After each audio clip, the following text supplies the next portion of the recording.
So the Division Resurgence are doing something special here. If you noticed on the thumbnail, it shows the Bulwark specialization class. This comes with the Phalanx Shield and Shockwave Spike MK.3. Now, I say they're doing something special here because both of these skills separately take a page from both the Division 1 and 2.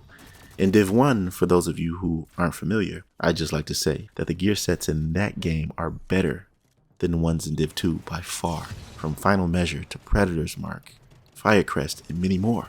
But what I want to highlight is D3FNC, which is an acronym for defense. It's what the gear set was called. It's a tank's dream. Because with this, you were able to equip an SMG with the Bulwark shield. Can you imagine the builds? Yes, they were epic. Plus, there were all kinds of other insane defensive buffs that came with the set. And it might have been a bit too OP in Div 1. So here's what it does in Resurgence.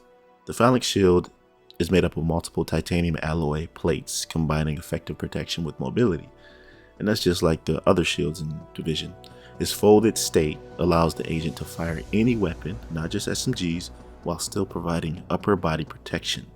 When deployed, tap the skill button to store the shield back. So it's not a Bulwark shield because it only protects your upper body. It seems to me like a hybrid of the Crusader shield and the Bulwark. Now look at the Shockwave Spike, and this is taken directly from Div 2. The Shock Trap in Division 2 is a very useful skill in PvE and PvP. And if you noticed, the agent is using one of the traps connected to a blade which penetrates the ground after performing the skill. It then acts like the Shock Trap from Div 2.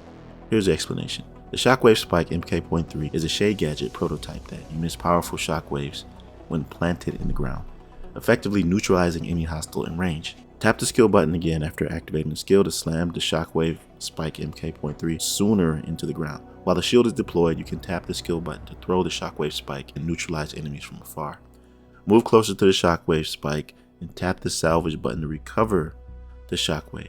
So you can either throw it or activate it from melee range. You can even pick it up to refund a portion of the cooldown as it said. So I see what the Division Resurgence is doing. They're taking skills from both games and bringing them full circle by incorporating them all together, which is, I think, a great idea. It shows the versatility Shade Tech carries in the Division universe. I'm curious to see what the other specialization classes are about. I noticed that they just tweeted out the Vanguard set, so I'll be going over that probably tomorrow and let you know what that's all about as well. And let me just talk about the Dark Zone for a second because I'm not a fan of how they're doing it in Resurgence. Seems like to me they're doing like a timed event. The OG Dark Zone is what made the Division so unique. Looks like to me they're trying to sensitize the concept of the Dark Zone to make the game more inviting for more players because so many people don't even go in there due to the nature of it. I'll tell you what, it doesn't matter what the developers do. Anything other than what the Dark Zone already is will never be accepted by the player base who love the OG Dark Zone.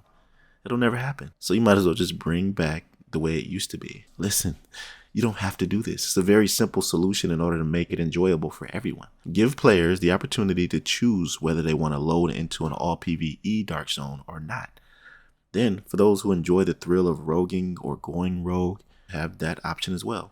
This will make everyone happy. But yeah, there was an in-depth look at one of the new specialization sets coming in the Division Resurgence. Tell me your thoughts on all of what I addressed in the video. Let's have a conversation.